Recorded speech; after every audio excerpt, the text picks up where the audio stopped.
Le Salon du livre et des artistes a connu un nouveau succès pour sa 6e édition. Ce salon est organisé par l'ASBL bien nommé Succès qui accompagne des victimes sur le chemin de la reconstruction. Ce qui rassemble les participants, ce sont les blessures d'une vie qui n'a pas toujours été un long fleuve tranquille. Et parcours de vie, ça a été mon enfance. Déjà, ma mère déchutée de droit maternel pour mauvais traitement enfant, donc moi, la DAS, la maison de correction, et tout seul pour faire mon éducation, quoi. Dans la rue, entre autres avec des mauvais garçons, quoi. Moi, j'ai subi le harcèlement scolaire.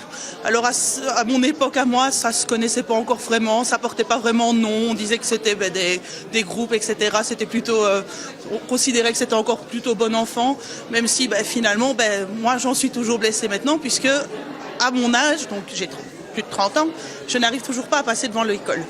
Et pour se reconstruire, ces personnes ont décidé de s'investir dans la création, qu'elle soit littéraire ou artistique. En fait, ce que j'ai fait, c'est que je me suis rendu compte qu'il fallait que je sorte quelque chose de moi pour arriver à me relever moi et à surtout avoir une satisfaction de ce que je faisais.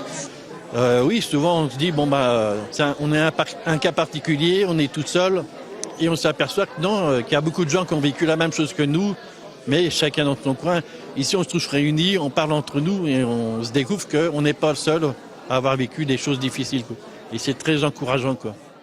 L'association Succès permet à ces personnes d'être valorisées à travers un lieu d'exposition, mais aussi en se rendant compte qu'elles ne sont pas seules au monde. C'est absolument ça, c'est vraiment des collaborations qui naissent, que ce soit entre les photographes et les auteurs ou entre des artisans et des gens qui font du dessin, des auteurs qui trouvent des illustrateurs. On a vraiment ce talent qui est partagé et cette camaraderie, cette convivialité. J'ai envie de dire qu'on ne trouve ça nulle part ailleurs à part au SLAR. Un salon qui remet l'humain au centre grâce à sa créativité et sa résilience.